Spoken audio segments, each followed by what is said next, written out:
Hi friends, how are you? A very good morning to all of you. So today is 4 October. चलिए देखते हैं आज क्या था। एक तो पेज 4 पे जहाँ पे चोलास के बारे में थोड़ा सा दे रखा था, याद रखिएगा कुडावोलाई। आप लोगों ने कई बार देखा होगा कि कई बार एग्जाम में कुछ ऐसे अटपटे क्वेश्चंस आ जाते हैं हिस्ट्री के ऊपर, जो आपने स्टैंडर्ड बुक्स में नहीं पढ़े होते या इतनी डिटेल में नहीं पढ़े होते। तो हम सोचते हैं कि यार इतना डिटेल में कैसे पढ़ें कि ये जो क्वेश्चन हम सॉल्व कर पाएँ। तो याद रखिएगा वो कहीं न कहीं से करंट अफेयर्स में उनके बारे में या कहीं ना न्यूज़पेपर के बारे में आया होता है उनके बारे में, वहाँ से ये लोग पिक करते हैं। तो कुडावोलाई सिस्टम बेसिकली क्या था? ये यूनिक फीचर था विलेज एडमिनिस्ट्रेशन का चोलास के टाइम पे, याद रखिएगा। इसमें डेमोक्रेटिकली इलेक्ट किया जाता विलेज रिप्रेजेंटेटिव को। ये सबसे इंपॉर्टेंट है कि डेमोक्रेटिकली इलेक्ट किया जाता था विलेज रिप्रेजेंटेटिव को। मतलब विलेजर्स ही अपने आपस में तय करते थे कि हमारा रिप्रेजेंटेटिव कौन होगा। ये बहुत इंपॉर्टेंट पॉइंट है। उसके बाद अपने एडिटोरियल पे पूरा फूड सिस्टम और सस्टेनेबल डेवलपमेंट गोल्स का दे रखा होगा। देखिए हम इसको ऑलरेडी डिस्कस कर चुके हैं, दोबारा जाने की ज़रूरत नहीं है। डेट्स इसलिए नहीं दे रहा हूँ क्योंकि प्रीलिम्स स्पेसिफिक नहीं है अभी। थोड़ा सा सब बच्चे प्रीलिम्स आने वाला है उस पर फोकस कर रहे हैं, तो उसी की थोड़ी सी डेट्स चाहते हैं, तो इसलिए मैंने इसमें डेट्स नहीं दी हैं। जो नेक्स्ट टाइम जिनका होगा उस टाइम तक तो बहुत बार आ चुका होगा, तो हम लोग इसको और डिटेल में आपको एनालिसिस बता दूंगा कहाँ पे है कहाँ नहीं। फिर उसके बाद एडिटोरियल पे नॉर्थ स्ट्रीम का था, ये इंपॉर्टेंट हो जाता है इस बार के प्रीलिम्स के लिए भी। ये हमने 27 फरवरी के एनालिसिस में बहुत डिटेल में विद मैप इसका दिखाया था। तो प्लीज़ ये ज़रूर सुन लेना जो इस बार भी प्रीलिम्स दे रहे हैं। उस पर तो पेज 10 पे चाइनीज़ अग्रेशन का दे रखा था बहुत ज़्यादा। हम लोग इतनी ज़्यादा डिटेल में जाने की जरूरत नहीं है, हम बहुत बार देख चुके हैं चाइना और इंडिया के कौन कौन से पॉइंट्स हैं, सेंसिटिव पॉइंट्स कौन से हैं, एलएसी क्या है, मैकमोहन क्या है, सब कुछ हम बहुत डिटेल में दे चुके हैं और ज़्यादा जानने की ज़रूरत नहीं है। उसमें एक इम्पॉर्टेंट पॉइंट ये था कि आईटीबीपी के बारे में, इंडो तिब्बतन बॉर्डर पुलिस। ये वैसे तो हम पैरामिलिट्री फोर्सेस के सारे देख चुके हैं कि क्या क्या किसका होता है, बट याद रखिएगा आईटीबीपी आया है तो मैं दोबारा सबको रिफ्रेश करा देता हूँ। ये 1962 वॉर के बाद में, जब हमारी चाइना के साथ वॉर हुआ था उसके बाद बना था।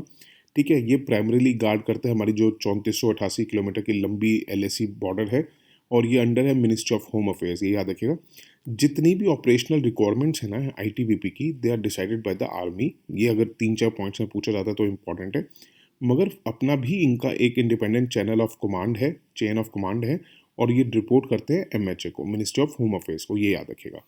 एक पेज 10 पे था जो एक हेरिटेज बनाया गया है, महाबाहु ब्रह्मपुत्र रिवर हेरिटेज सेंटर। ठीक है, इसको बारपुकनार टीला भी कहा जाएगा, मतलब हिलॉक। और इनको एक हेरिटेज सेंटर में कन्वर्ट किया गया है। क्या था ये 17th सेंचुरी में बेसिकली मिलिट्री ऑफिस हुआ करता था अहोम रूलर्स का। और ये वही जगह है जहाँ से अहोम जो जनरल थे बारबुखान, उन्होंने लॉन्च की थी बैटल ऑफ सराय घाट। ठीक है, आपको पता होगा बैटल ऑफ सराय घाट बहुत इंपॉर्टेंट है, जब इनकी लड़ाई हुई थी मुगल्स के साथ। और इसको ग्रेटेस्ट नेवल बैटल भी किया जाता है जो ever fought on the river.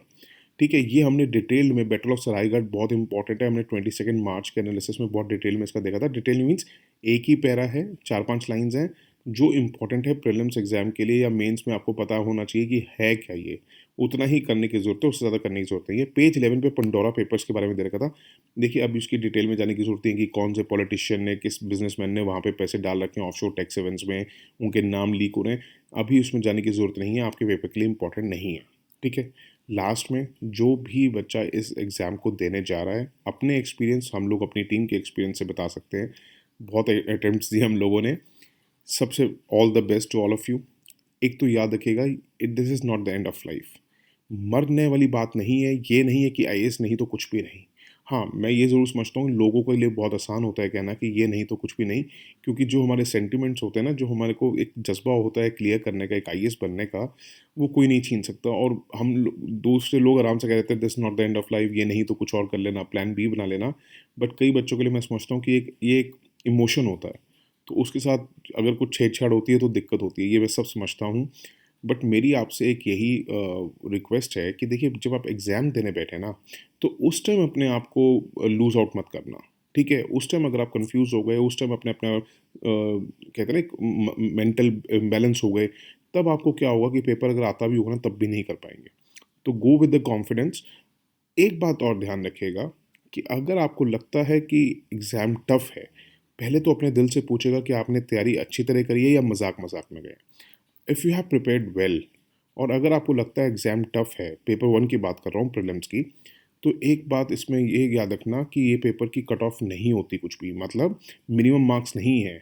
आपको ऐसा नहीं है कि 200 में से 50 नंबर लाने ही लाने हैं या 60 नंबर लाने। अगर आपके लिए टफ है और आपने अच्छी तरह तैयारी करी है तो ये याद रखिएगा 10,000 15,000 बच्चों ने सिलेक्ट होना होता है। तो ऐसा नहीं है कि सबके तुक्के चल जाएंगे।